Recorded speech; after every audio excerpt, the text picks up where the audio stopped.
Welcome to the Movie Watch Before You Die podcast. I'm your host, Dylan, along with my cousin and co-host. Gab.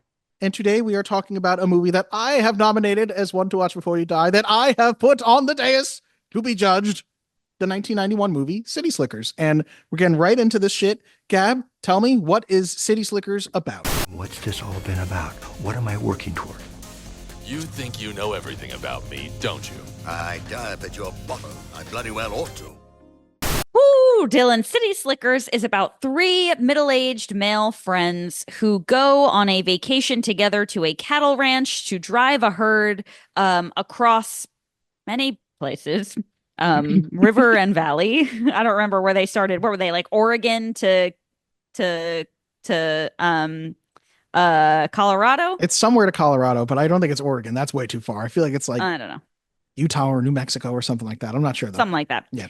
But they all end up going and kind of addressing their midlife crises. And it's really a very nice film about men's mental health. Would you like to hear what IMDb says it is? Yeah, because it's probably better than what I said. It's still a little bit more succinct. On the verge of turning 40, an unhappy Manhattan yuppie is roped into joining his two friends on a cattle drive in the Southwest. Gab, what exactly is a yuppie? So, Dylan, to give you a little background, do you remember Mocha, my Pomeranian? Of course. Yeah, Mocha was very inbred and very unwell. Well, I wasn't going to bring up the fact that Mocha was covered in tumors or anything, but sure. Mocha was covered in tumors and he had major behavioral issues. And it's because we got him from a puppy mill back before, people really knew like what puppy mills were. And the name of the puppy mill, the puppy store, I'll say, was the Yuppie Puppy. And so I asked my mom, what the hell is yuppie? And she said, it's somebody who used to be a hippie and then they found out how much they like money. Huh. That's always how I've assumed it goes. What is the dictionary definition? Oh, you're putting me on the spot here. I'm looking it up right now. Well, I mean, what's your understanding? Were you just banking on me knowing? I was banking on you knowing, because quite frankly, I feel like I only really know the term from like in American Psycho. I always remember that it said "die yuppie scum" many times, not many times, but it's said in the movie. And like, I feel like a yuppie is a Manhattan socialite who is just like fake and just classist. I don't know. The dictionary definition: a young person with a well-paid job and a fashionable lifestyle. Quite frankly, we both made it into like a put down, and the dictionary, it's like nothing wrong with being a yuppie. Yeah. All right, that's interesting. Yeah, I always thought yuppie was a pejorative. The origin, it's a shortened version of young urban professional. Yuppie. Oh, How interesting. You learn something. Am I a yuppie? I mean, you're urban, somewhat professional, and you're still young. Sure. Oh my God, it's the young that's the problem. Oh my God.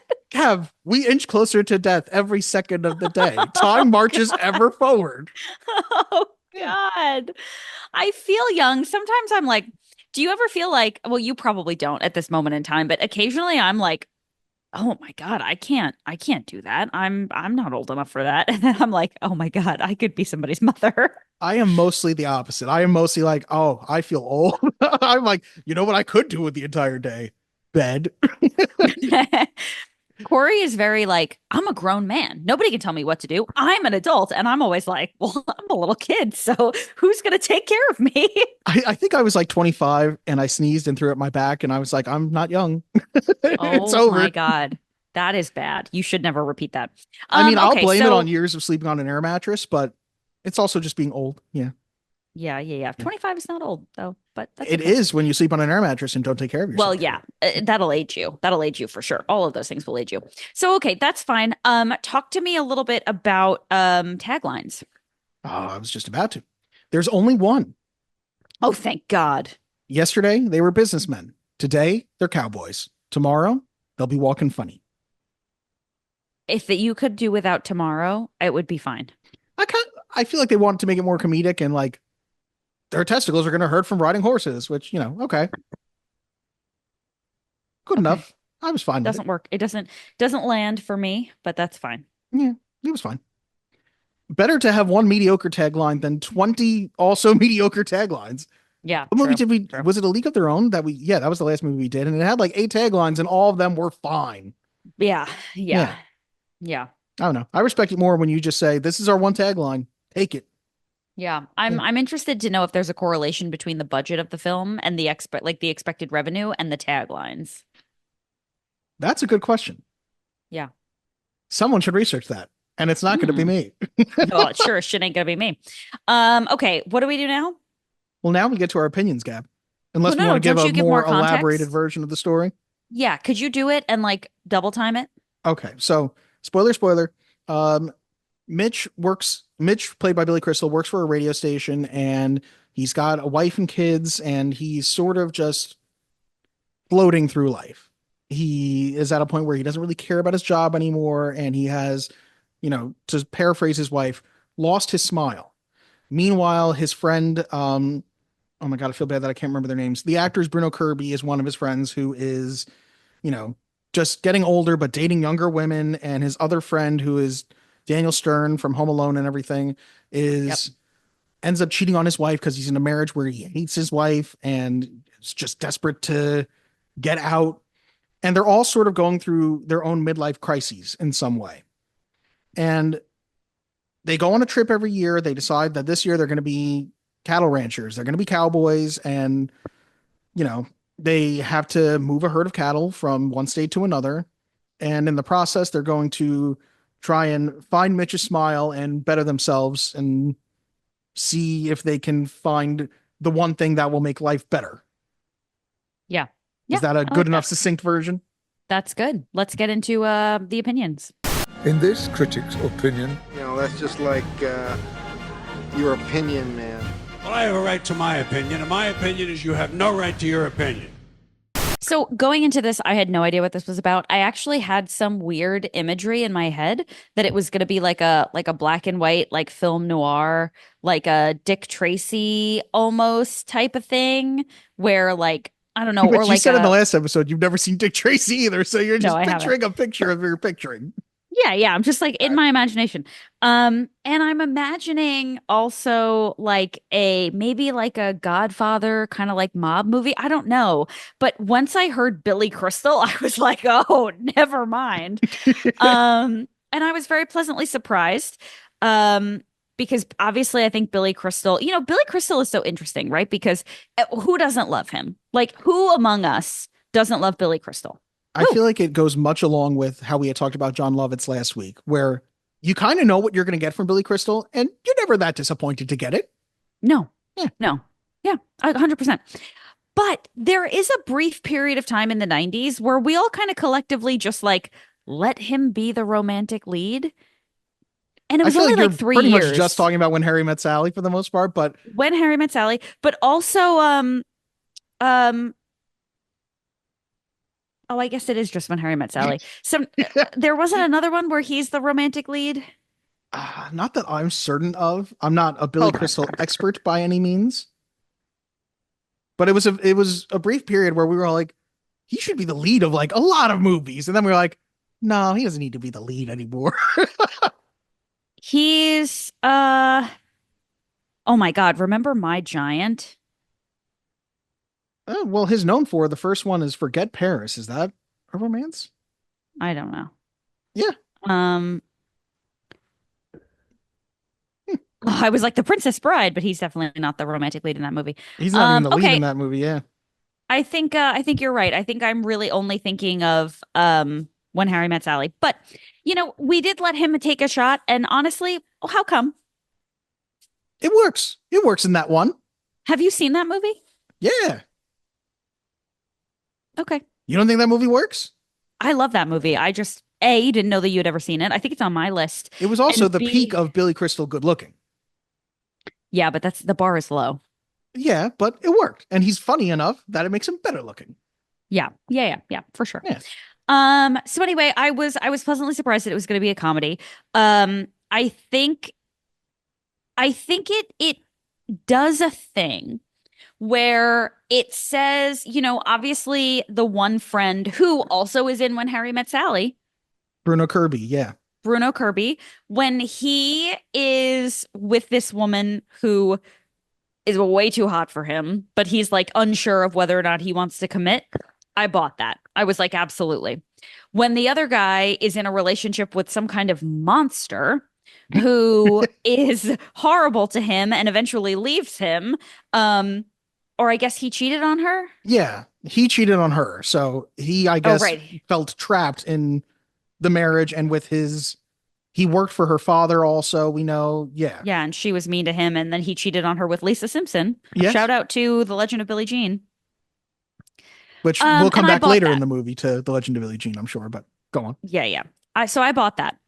The whole like Billy Crystal's wife is cool and he loves her and he loves his kids. He's just like tired of his job. I was like, listen, this movie needed to really give it a little bit more of a midlife crisis. He either needed to be like, I don't know who I am and I don't know if I want to be in a relationship with you and give like it a little bit more stakes, or it needed to be like, I'm just here to support my friends and I learned something about myself along the way. But it felt a little bit like half-hearted with him being like, oh, I'm just not happy at work. Like, no, no, no. I need the stakes to be higher.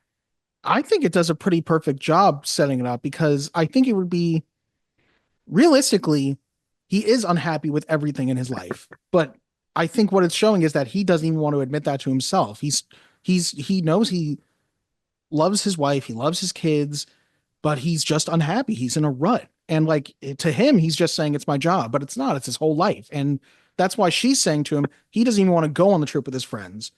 But she says to him, you're not going to be any good to us if you don't. So try and take this time to better yourself in some way. And I think it's Do you very think that's realistic?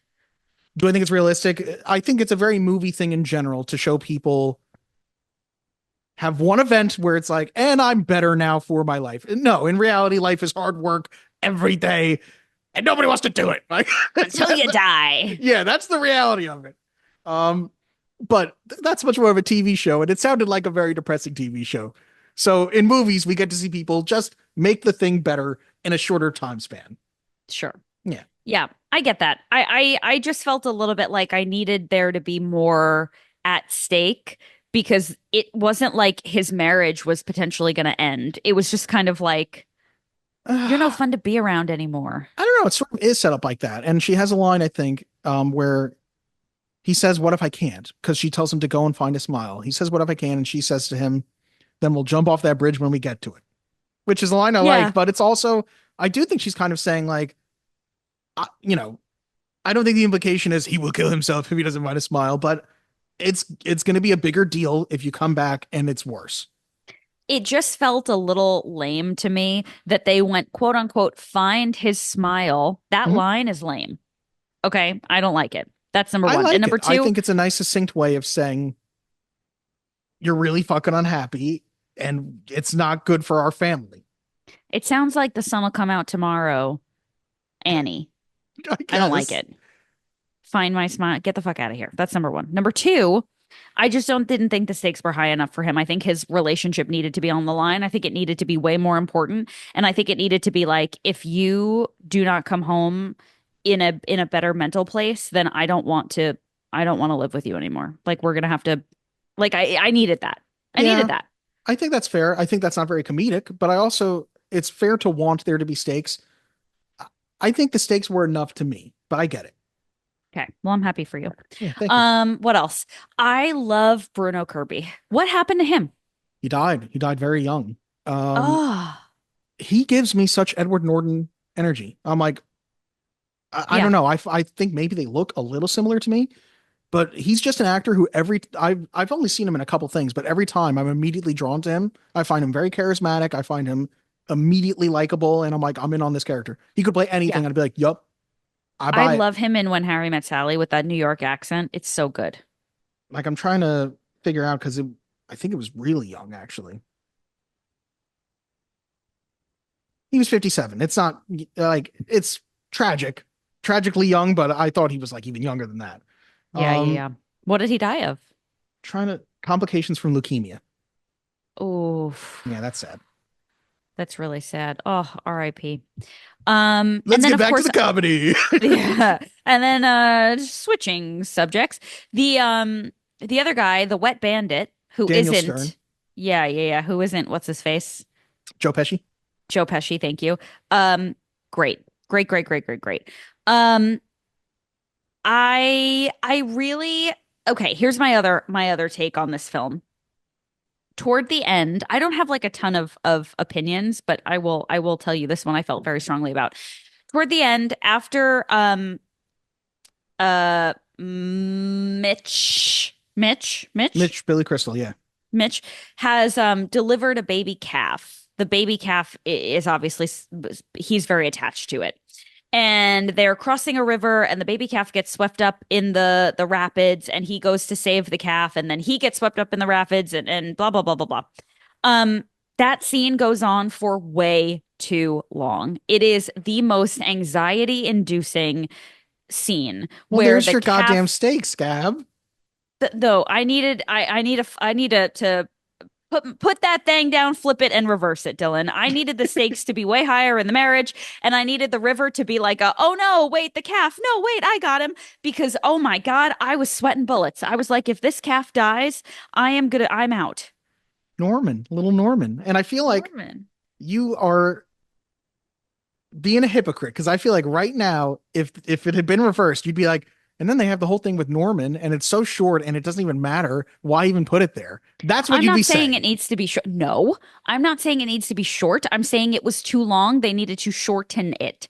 Can you tell me how long that scene is? It felt like it was at least 10 minutes of like, oh my God, just one way or the other, please. I don't know. I definitely don't think it's that long. Obviously, I don't know the length of each scene of the film off the top of my head. It felt Um, way too long. I was like, I need to be put out of this misery. Let me ask you a question. Was it funny? Yes. Good. I do think for a movie that is generally just trying to be funny, and this is a pretty light movie for the most part. 90% Yeah. of the movie is like, we're just going to make you laugh. Billy Crystal's going to be delightfully Billy Crystal-ish. You know what I Yep. mean? It has a few lines in it that I'm like, that's a bit deeper than I expected to be, especially about like reaching a rut or midlife. Like Billy Crystal saying at pretty close to the beginning of the movie, you ever reach a point in your life where you say, this is the best I'm ever going to look, the best I'm ever going to feel, the best I'm ever going to do, and it ain't that great? And you're just like, Uh, I feel like as a character for him, it doesn't seem like he has that many stakes when it's just about find your smile, but those are pretty high stakes to Yeah. me that he Yeah. like is totally lost. I mean, I guess I just felt a little bit like that's not the stakes. Like the stakes are what happens if he doesn't get it together, not That he how remains rough lost. is it. I don't know. Another I think we're line- splitting hairs here. Another line that I really like too is he's at his kids' class is doing like a bring your parent to work day, bring your parent to school This day. is funny. Value this time in your life, kids. This is the time in your life when you still have choices. It goes by so fast. When you're a teenager, you think you can do anything, and you do. Your 20s are a blur. Your 30s, you raise your family, make a little money, and you think to yourself, what happened to my 20s? Your 40s, you grow a pot belly and you grow another chin. And like he just keeps going on until he's like, and then you die. Like That was really funny. Let me ask you a question. Do you being firmly in your 30s, do you ever feel like what happened to my 20s? yes, absolutely. That's interesting. I do not. Well, good for you. Thank you. I've had a much better time in my 30s than I did in my 20s. And I feel like in your 20s, you're so fucking stupid. Like you couldn't pay me enough to do my 20s again. The only time you're I would stupider than in your 20s is when you're a teenager. So yes. No, I was going to say I was definitely smarter as a teenager. I'd rather do my teenage years again. I had way more fun. Well, I'd rather do my teenage years again because by that time travel, I could invest in like Bitcoin. You know what I mean? Well, but yeah, I get what all you right. mean. There's a line I love here too from Daniel Stern. This is not one of the more serious lines, but I had this written down. When Daniel Stern yells, "If hate were people, I'd beat China." Yeah, I did like that. That was good. That was good. There's also, I don't know if you find it very poignant, but it's something that I've thought about before. We haven't talked about a very important character in the movie, Curly, who's played by Jack Palance, who is a very serious sounding actor who's been around since like the 40s. A lot of people might know him from, he's like the lead gangster above Jack Nicholson in 1989 Batman, but he's been acting since he was in Westerns like Shane. Like the guy had been He around was in forever. Shane? Yes. What a movie that parents love to quote and refer to that they have definitely never seen. My dad talks about that movie all the time. I think I've said this on this podcast before, but I don't think he's ever seen it. Like, I'm hard pressed to believe he's ever watched that movie. It's older than him for sure, because I know my grandma showed Zach and I that movie. So that's boring an as old fuck, movie. right? I mean, it's a 1940s Western. It's not riveting to audiences today, I'm sure. But if you want to watch a more modern version of it, Logan is basically the same movie as Shane. Interesting. Okay, good to know. But he's there just to provide like this archetype of what they feel like men are supposed to be like, you know what I mean? And to an extent, he is a version of like this older male archetype, but he's also not what you fully want to be for sure. But he has this great line where he says, "Do you know what the secret of life is?" And he holds up his one finger, one thing, just one thing. You stick to that, and everything else don't mean shit. And Billy Crystal asks him, "Well, what's the one thing?" And he says back, "That's what you got to figure out." And it's such a almost fortune cookie nothing. Like, I feel like when I read that line, I'm like, it's meaningless. But when he says it, he imbues it with enough meaning that he's like, it's the one thing that you believe in, your North Star. And I don't know, I find it to be this like really sweet moment in what is otherwise just jokes about like, I'm on vacation. Like, you know what I mean? I think it works that it very slightly says, well, let's dip a little bit from the comedy for a second. Yeah. Yeah. And then of course he dies, right? And in like a ridiculous way. I didn't remember how fast it happens. Yeah, it's very funny, but you could kind of tell he wasn't going to make it. And then the only other guys that could possibly be taking them on their correct route end up abandoning them after, they being were already a bunch of drunken idiots. Yeah. Yeah. So it is great. You know what line I really like from Mitch about Curly? He said he was the last of a dying breed. I didn't know he meant on this trip. Yes, they're so good. And a lot of the lines I thought to myself, like, is this Billy Crystal just improvising? Because it's so good. I feel like a lot of it is, but I know he also helped with the writing, I think, too. Okay, that makes sense. I'm going to talk about one more moment where it dips from comedy. And I think it's really the last moment besides Norman and the river that it does dip from comedy, where they all decide to have a conversation about what's the best day of your life. And, for two of them, it's like this really sweet answer about like a baseball game with their dad or something like that. And it's really the moment that I feel like if you're Bruno Kirby, if you're Ed, that you're like reading that script and you're like, yep, I'm in. You know what I mean? Because he gives this great speech about that there was this day his father was getting picked up by one of his mistresses and he was 14 and he told him, "You're bad for me. You're bad for my mother and my sister. We want you gone and I'm going to take care of them." And his dad went to take a swing at him. He didn't flinch and his dad left and never came back. And he tells them, that's the best day of his life. And he had stepped up from that day and took care of his mom and his sister. And Mitch, obviously goes, "That's the best day of your life. What's the worst?" And he says, "Same day." You know what I mean? And it's like, yep, this very serious moment from this character who, like, you can tell hides behind this armor of like, I'm not going to do anything seriously. Life's meant to be fun. And then you're like, oh no, he's had a lot of not fun. I don't know. I think it's one of the reasons that you bought into that Ed character. And by that point, you're like 100% sold on like, not just who that character is in a joking sense of like, he won't commit, but you understand him then. Yeah. And then I think that's the moment where he begins to change, right? Where like, obviously they go on this adventure and they have to take the cattle themselves and, hilarity ensues. But when they all is said and done, he says, I don't remember if they're married or if he says he's going to marry her. I think they're engaged and he was afraid of getting married because it would mean committing. It would mean having kids, which is what he's most afraid of because it's the most committed he could be. Right. Well, and look at what happened to him when he was a kid, right? So he doesn't want to repeat that cycle. And then he decides at the end, like, no, we're going to have kids. And it's beautiful. Oh God, I had something really important to say. And now it is gone. So continue. They do a good job of, for all three of them, giving them as happy an ending as they can, because the whole time, Phil, who is Daniel Stern's character, has destroyed his life. Like, he cheated on his wife. He's losing his job because he was employed by her father. He is totally rudderless. And they have this good moment of Mitch tries to phrase it nicely to him as like, you get a do-over. Remember when we were kids and we would be playing a game and you'd just say, I want a do-over. This is it for you, and at first he takes it, in the very serious mention of a do-over and says like, I might not be able to see my kids ever again, I think it has again, a pretty serious dip from comedy where he like cries on Mitch's shoulder.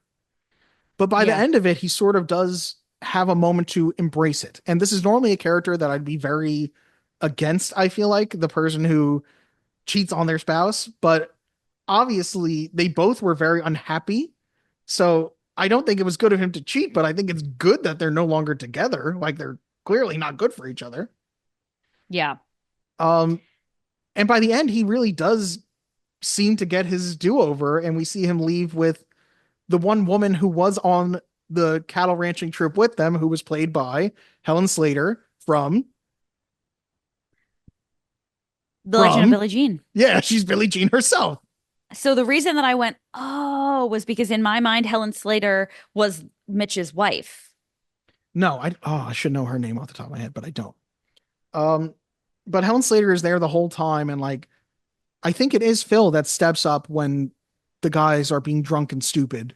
Like, yeah, he fights one of them and takes a gun away from one of them when they're being really stupid with it and threatening Norman. Yeah.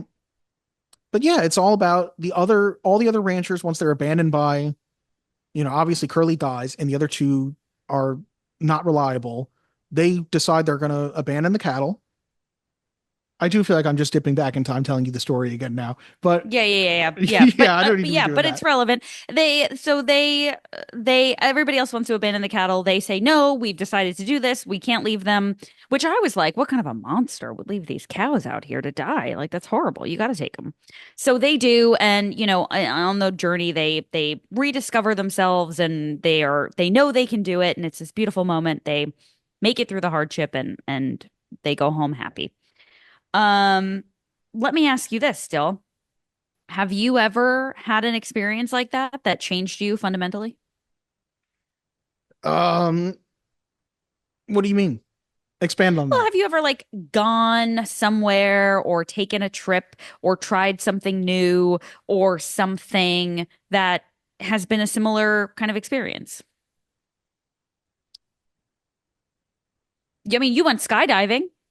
Yeah, and that was one of the things I thought about, and that's more of like a one-time experience to think about. But the other that really comes to my mind is going and I wasn't the primary caregiver, but going and helping take care of someone when they're sick. And it's an everyday thing, and it's it's a selfless thing to do. And I don't know, it's one of those things where you just realize that there are so much more important things than yourself. Yeah. Yeah. Yeah. I like that. Way to make me look bad. 'Cause I was gonna say running a marathon. No, obviously that's a challenge to yourself too in a different way, and that's something else too. Yeah. I think for me, when I trained for the Keys 100, which is a 100-mile marathon from Key Largo to Key West, it was canceled because of COVID. This was in 2020. I had registered to do it.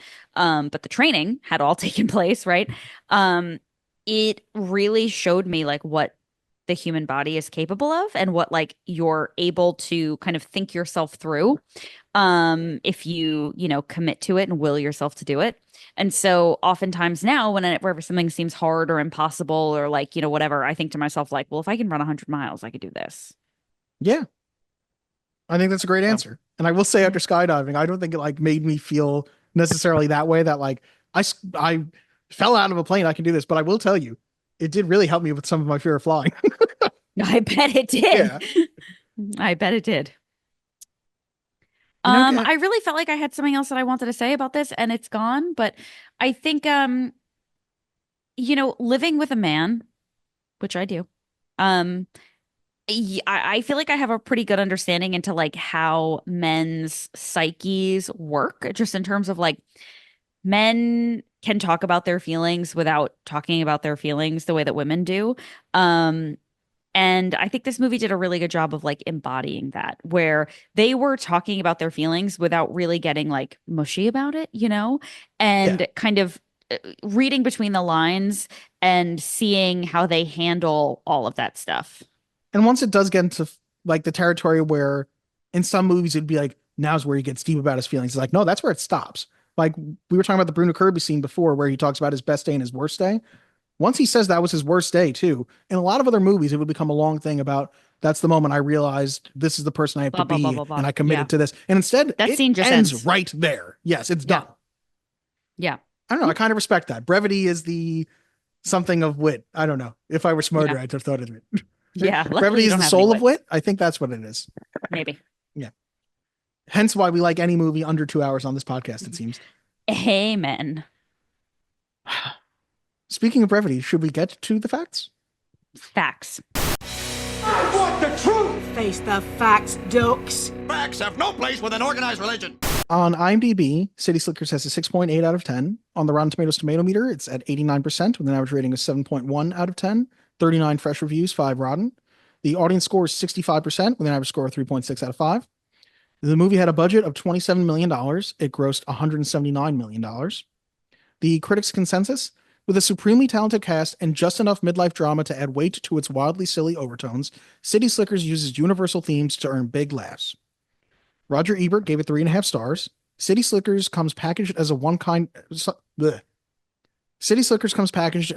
of movie, a slapstick comedy about white-collar guys on a dude ranch, and it delivers on that level while surprising me by being much more ambitious and successful than I expected.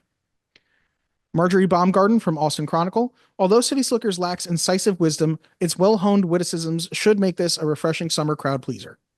Finally, Jeff Minnell from The Hollywood Reporter, City Slickers is one cattle drive you won't want to miss. Which, okay. A couple letterbox reviews. Lauren, Jake Gyllenhaal's film debut, dare I say, A Star is Born? Oh my God. Yeah, we Which- forgot to mention. He's got to be, what, 10 in the movie? Yeah, He yeah. plays Billy, Mitch's son is Jake Gyllenhaal, and he's in like 2 scenes. Yeah. Cinema Joe, Billy Crystal spends approximately 50% of the movie riding a horse while wearing a New York Mets hat. If that doesn't sell you, it's still a classic fish out of water story combined with the what is my purpose in life story that is surprisingly poignant, but also consistently funny because Billy Crystal is a comedic god. That is exactly what I was going to say, Dylan. Number one, I love that he's in a Mets hat the whole time. Billy Crystal, in real life, big Mets fan. Yes? Big Yankees fan. Okay. Huge Yankees fan. Okay, so I take back everything nice I said about him. He actually directed a movie about 61 about Roger Maris and Mickey Mantle chasing Babe Ruth's home run record. Okay, I don't care. Okay. I did find it confusing that he was in a Mets hat the whole time and then talking about how the best day of his life was going to a Yankees game. I was like, no, this jumped the shark. I think it's probably just him using real inspiration as to how he gets there for that story. I think the story still makes sense about his first baseball game, though. And I also think it's important that he's wearing the Mets hat most of the time because he feels out of place and ridiculous even attempting what he's doing. And by the end of the movie, he dons the cowboy hat and he is fully invested in it and fully devoted to it, I guess. Yeah, but you're forgetting about the part where he's a Mets fan the whole time. Yeah. But it's not about it being the Yankees in his memory. It's about his first game with his dad. And being at Yankee Stadium, which Yankee Stadium is a very famous hollowed stadium. Yeah. Yeah. Fine. Fair enough. Doritos Tank on Letterboxd. Finally, a chick flick for guys. Oh my God. Yes, that's exactly how I felt. And last one from Rachel Rhodes. Boring middle-aged white men having a boring middle-aged white male crisis. Why did I even think I would enjoy this in any way, shape, or form? Which does feel like the very 2024 way of watching this movie. Correct. The movie was directed by Ron Underwood, who also directed Stealing Sinatra, still directs a lot of TV currently, and directed another movie we talked about, Tremors. Oh, interesting. The screenplay was by Lowell Gans and Babalu Mandel, who also wrote A League of Their Own, Tooth Fairy, Ed TV, Parenthood, Laverne and Shirley, and City Slickers 2, The Search for Curly's Gold. Oh, interesting. That's unfortunate that they felt the need to do that. It's okay. I've watched it before. It's not nearly as good, but it's fun. Okay. Yeah. The movie stars Billy Crystal as Mitch, who you may know from The Princess Bride, When Harry Met Sally, and Monsters, Inc. Daniel Stern as Phil, who you may know from The Wonder Years, Home Alone, and Rookie of the Year. Bruno Kirby as Ed, who you may know from When Harry Met Sally, Good Morning Vietnam, and Sleepers. Jack Palance as Curly, who you may know from Batman, Tango and Cash, and Shane. and also including Helen Slater from The Legend of Billie Jean, Tracy Walter, David Paymer, Josh Hostel, Jeffrey Tambor, Yeardley Smith, Robert Costanzo, and Jake Gyllenhaal. That Jeffrey Tambor moment was great. I forget that he's in this movie. So when I was like doing the research before I watched it, I was like, Jeffrey Tambor? I was very happy about that. Jack Palance won the Academy Award for Best Supporting Actor for the film. And during his speech, he paraphrased the movie, which a lot of people didn't seem to get. He went, I shit bigger than Billy Crystal. He said he crabbed bigger than Billy Crystal, which the audience was very confused by. And he was talking about like people thinking you're old and washed up. And he started doing one-arm push-ups during the Oscar speech. Like, it's kind of wild. If you haven't seen it before, look up Jack Palance Oscar speech. And Bruno Kirby was in the top 1% of people in the United States as far as allergies. He had shots, pills, and air purifiers at all times because he's badly allergic to horses. Oh my God. Yep. A true story from Billy Crystal from his own life in the movie is the wake-up call from his mother on his birthday. According to the DVD commentary, his mother would call him on his birthday, 5 o'clock in the morning, the time he was born, and verbally reenact the event over the phone. The rendition of the film is word for word the true story of Billy Crystal's birth. And I will tell you, my mom gives me that same call every year. Does she? Not at 5 a.m., but she calls at some point during my birthday, or at some point during my birthday will say to me, it was 8:42 in the morning, my water broke, and out you came. Like she loves to do it. She thinks it's great. Billy Crystal's on-screen daughter was played by his real-life daughter, Lindsay Crystal. I already told you Bruno Kirby was terribly allergic. Billy Crystal, a notoriously diehard Yankees fan, wears a Mets cap in the film. As explained in the DVD commentary, he did this because the Mets had made a major contribution and helped out on his annual comic relief charity. Aw. I guess that's nice. Billy Crystal actually did deliver the calf. There were 3 pregnant cows on hand in case retakes were needed. The scene is one of his favorites of any he's had to do, and since then he has never eaten veal. Oh, yay. Last one, the movie's title did not easily translate into foreign languages. In France, it was called La vie, l'amour, les vaches, literally life, love, and cows. In Italy, it was Scappo d'Aiacite, La vita, l'amore, e le vacche, which translates with I ran away from the city, life, love, and cows. Oh my God. In Greece, it was Ti ikanes babes stip agria disi, which means, so what did you do in the far west, Dad? Oh my God. I honestly, my favorite fun fact is when I'm reading IMDb trivia and it's like, here's a bunch of weird ass titles they came up with in other places. That's the best trivia, hands down. I think my favorite one is I ran away from the city, life, love, and cows. I ran away from the city. It's just so disjointed sounding that I'm like, yeah, that's gonna look great on a marquee. That sounds like an autobiography. I think that's all the fun facts I have. Yep. All right. Well, before we get to some verdicts, do you want to do some mail that we missed from last episode and this episode? Missed or went through without hitting record? You mean technical difficulties? We had technical difficulties. Sure. Right. Difficulties or complete idiocy? Technical mental difficulties. Okay, yeah, let's do it. Mail time! When you control the mail, you control information. Mom asked me to ask you if there's any mail for us here by mistake. What? We'll start with the comments, which are on the newest episode for A League of Their Own. Scotty said, so what you're saying is A League of Their Own is in the same league as Vampire's Kiss, Starship Troopers, and Aliens. I suppose so. Yeah, it feels like it'd be a really weird movie marathon if I said, like, we're watching these 4 movies today. But you know what? You'd have a good time. Side note, you saw that your brother said that I look like young Sigourney Weaver. He sent that to me first, and then he went, send it to Gab. And I went, what? Why? Like, why am I the middleman here? You sent it to Gab. Yeah, honestly, it was so lovely to have his name pop up on my phone. Yes. Here's the thing, though. At first, I was insulted. And then I was like, oh, God, it's true. Why would you be insulted? Sigourney Weaver is not a beautiful woman. Sigourney Weaver is very attractive. She was, I'm not going to say she was a sex symbol, but she's very attractive. I just feel like she has very harsh features. You know, I just mixed her with in my head, and I'm like, well, she's not as attractive as her. Who? Susan Sarandon. Susan Sarandon, also unattractive. I disagree. That's insane. Are you okay? No. Well, yeah, sorry. Yeah, we knew that. Thank you. Yeah. Okay, but anyway, sure. The only other comment Scotty Cameron had was "Let's go Royals." So I guess he's just throwing out the hometown baseball team. Okay. Well, let's not go Royals. Well, none of them are going right now. They're all staying put. Do you think we're gonna get Soto? I don't know, but now I keep seeing people say like, "Well, what if we get Soto and lose Pete Alonso?" And I'm like, "Why? This is baseball where you could just use all the money. Like, what do you mean?" Yeah. I don't think it's a necessary evil. Yeah, I wouldn't think that'd be a good trade-off either. Yeah. I don't know. I'd rather keep the homegrown guy than get somebody else also. I agree. All right, we got some emails now. These emails are coming from Rocky. First from Caleb. I can't pronounce your last name, and I don't know if you'd want me to anyway. Dylan, if you hit Cab again as mentioned in the podcast, I will call the domestic abuse hotline because you are partners on the show. Which, good news, we have always recorded this on Zoom. We've recorded once in person, and there was no violence at that time. So unless Zoom comes a long way where I can punch you through the Zoom, you're safe. I am safe. I want to thank you. And also I want to point out that as children, we did hit each other quite a bit. I also want to point out, I do think as of now, Gab could easily take me.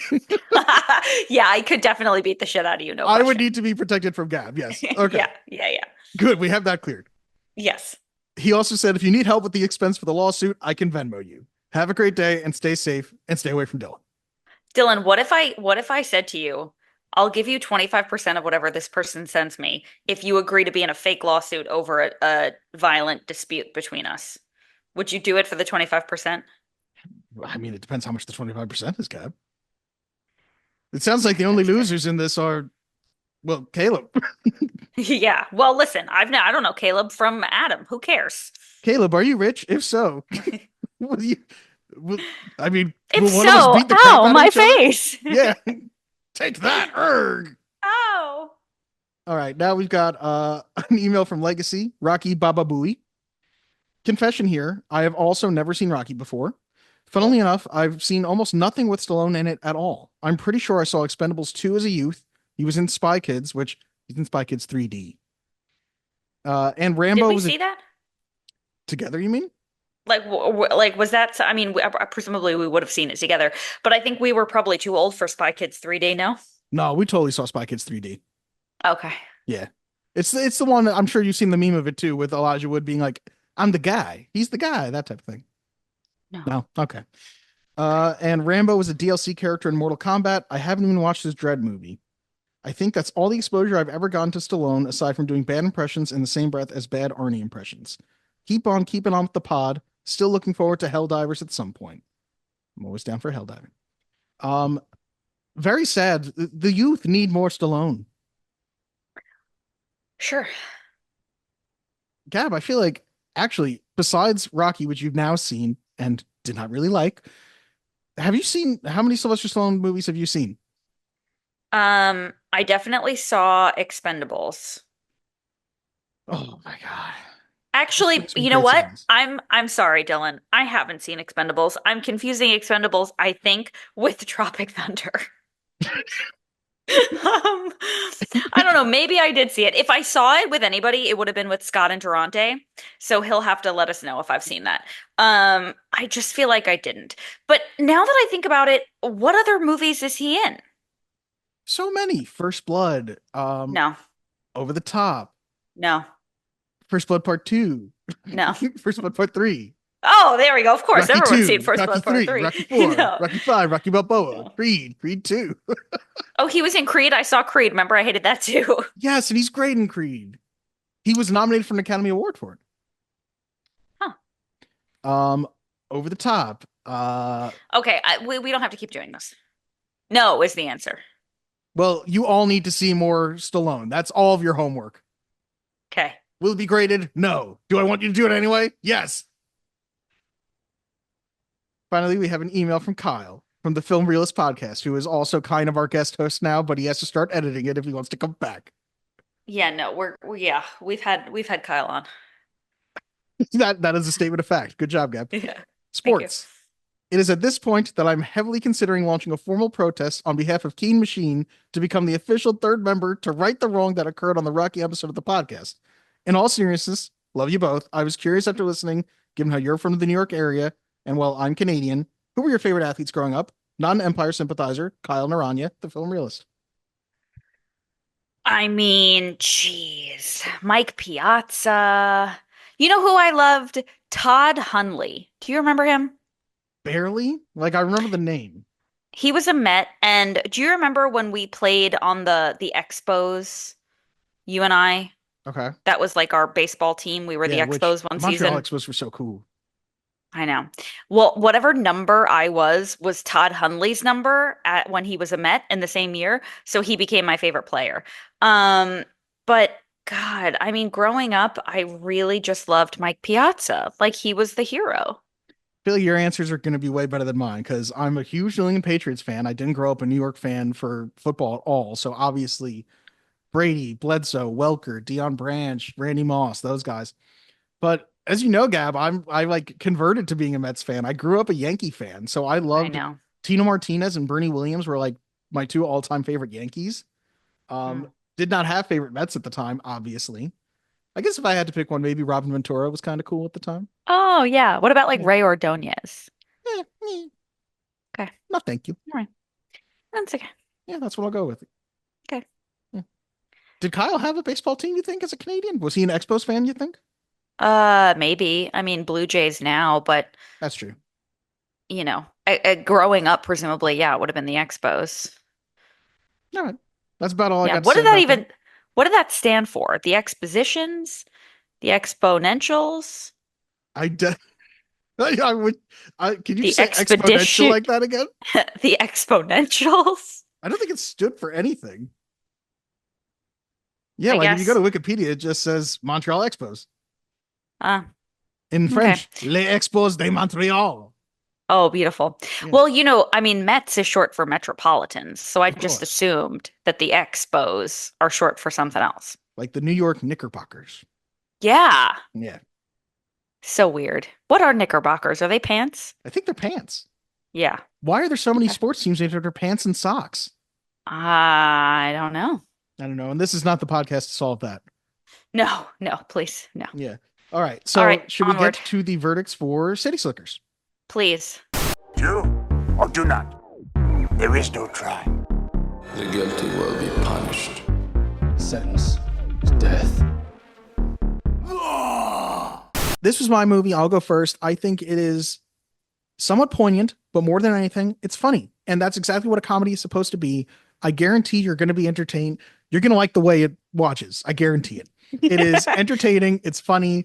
And Billy Crystal is doing his whole Billy Crystal shtick while you've got a bunch of great supporting character actors. We didn't even talk about the clear inspirations for Ben and Jerry that are in the movie. We didn't talk Yeah. about a lot of funny stuff in here. So if this sounded like you would remotely enjoy it, I recommend you find it. I don't know if it's on streaming anywhere, but I'm sure Gab found it on Amazon for like $2.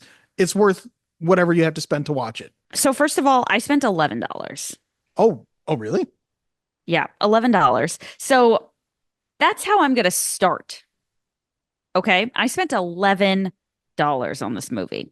And Now, it was Dylan, worth every penny. let me tell you what you can buy in New York City for $11. Nothing. Nothing. So it was a very low investment. One thing we didn't mention that I would be remiss to not bring up is any correlation to any of the things they did in Jackass? Isn't there like a scene in Jackass where they do the running of the bulls like in the opening scene of this movie and somebody goes through a window? Is that inspired by this, you think? It's more just inspired by the running the bulls, I think, in general, like the real event than it is by them doing it in this movie, I think. But who knows? Maybe Johnny Knoxville was a fan of the movie or some shit. I don't know. Yeah, I'd like more information on that if you wouldn't mind, Scotty, if you're listening. So what I really came to find about this film was that it was laugh out loud funny. There were definitely moments where I laughed out loud. The scene where he goes to the bring your dad to work day thing, hilarious. Especially the guy before him who's like, and then this fucking bitch, like that had me rolling. That was great. That's Robert Costanzo, who of course played Harvey Bullock in Batman the Animated Series. Of course. Anyway, There were lines like if mad were people I'd be trying, like, hilarious. I really did laugh out loud quite a bit in this movie. But the thing that really struck me was exactly what that Letterboxd review said, which was this is a rom-com for guys. A chick flick for guys, yeah. A chick flick for guys. It felt like Eat, Pray, Love, but for men. If by eat, pray, love you mean life, love, and cows. Yes, exactly. Life, love, and cows. I it didn't give I was not expecting this. So let me just say, when I think about chick flicks, it didn't give me the like warm, fuzzy, happily ever after vibe. Because of course it does end on Billy Crystal being Billy Crystal and the cow looking out the window. But it was heartwarming and it was good. And I really liked it. So I'm gonna go ahead and call this a movie to watch before you die. I gotta tell you, did I have on my bingo card, Rocky's not in, but City Slickers is? Sure. I will say, Gab, like every time I show you like one of my all-time faves, it's a no. But then I'm like, hey, there's a random movie I forgot I enjoy. And you're like, yes. It's good. It was really good. Here's what I'll say about City Slickers 2. Well, City Slickers in general, additionally, not the sequel. You're going to forget about it. And then you're going to remember like having fond memories of it and rewatch it. And it's going to be laugh out loud funny again. That's what I think is like insidiously great about it, is that there are a few lines you remember, but the whole movie is funny the entire time. Yeah. Who showed you this movie? How did you stumble across this? It's a good question. I think my mom did. Okay. I think so. I think she showed it to me and Zach, and it's one of those movies that for years, like we've always quoted The Phone Call or I'm on vacation, like that type of thing. I don't know, but Billy Crystal in general, like when I think of Billy Crystal, I feel like everybody thinks of Monsters, Inc. And I think of this in addition to it. Interesting. I will always think of When Harry Met Sally, but yes. Makes sense. I feel like most people under your age, the youngins, you not so yuppie, they think of Monsters, Inc. They immediately think of Mike Wazowski. But I picture Mitch also. Yeah. It was great. I really enjoyed it. And I'm really happy that we watched it. And I'm proud to add it to the list. And I really hope to keep in my vocabulary, if hate were people, I'd be China. Yeah. That will definitely be in my repertoire. If you have $11 laying around, this is a good way to spend it. You can probably find the actual TVT for cheaper than that, but yeah. Yeah, but if you want to come over, it now lives in my TV. So you can watch it anytime. Gab, don't threaten me with a good time. I'll be there. Come on, let's go. I would be excited for that. Did Corey watch this with you? Yes, he did. What did Corey think? He loved it. He was the one that looked at me and said, "Oh my God, this movie is about men's mental health." Yeah. They can't say that because this was 1991. That wasn't a thing then. Yeah. At the time, we just thought men were either good or not good, and then they killed themselves. Yes, exactly. Yeah, no, I think he liked it too. Did you like it? Yeah. Loved it, he said. Is it a Corey movie to watch before you die? Is it a Corey movie to watch before you die? Absolutely. Bam, there you go. That's three people. He said he would watch the sequel. I'm telling you, the sequel, it's not as good a movie, but it's still a lot of fun. Okay. If we come over, we'll do a double feature, and I'll give you the $11 for the sequel. Okay, done. Good. We'll split it. Good. I'm sure the sequel is $8.99, but sweet. Working out well for me. We'll spend the remaining $3. We'll get a nice meal. There we go. We'll order a pizza. Yeah, there you go. Yeah. What are the things you say? If you would like to reach out to us, whether you agree, disagree, want to recommend a movie, or just say hi, you can send us an email at movies-to-watch-before-you-die@gmail.com, or you can send us a voice note at anchor.fm/movies-to-watch. In the link tree below, you will find the link to all of our podcasting friends at the link. The Hall of Pods Podcasting Network, their link tree is below. They just, Jordan, who does the Phantom Optimist, just put out an episode on Agatha All Along, and he did shout us out at the end very specifically. So I got to make sure we get it right. Okay. Yeah. Thank you. I'm sorry. We're delirious. We also have a shop where you can buy merch. I'm going to buy some merch. I'm sorry. I haven't done that yet. We also have my Venmo where you can spend me money. And spend me money. Also... Damn it, Dylan. Nobody would have noticed. I couldn't let that go. You Mr. Krabs sounded motherfucker. And lastly, I don't know. You can send us mail if you want, but we may just not hit record. So who cares? I was probably just going to be like, technical difficulties, and I can't say that now. Sometimes we're dumb. Sometimes we spend me money. we did the mail segment. We just didn't record it. So don't worry. We read your mail and we loved it. We did. We enjoyed it, except for some of you, and you know who you are. Oh my God. All right. Listen, we agreed next week is my pick, and I'm going to think deeply about this. I think deeply, and you let me know. Okay. Thank you for listening, everybody. We love you. Have a safe trip to wherever you're going. I'm so sorry. I don't know. Ed, have you noticed the older you get, the younger your girlfriends get? Soon you'll be dating sperm. Pay attention, girls. We got strays. Hi, Curly. Kill anyone today? They ain't over yet.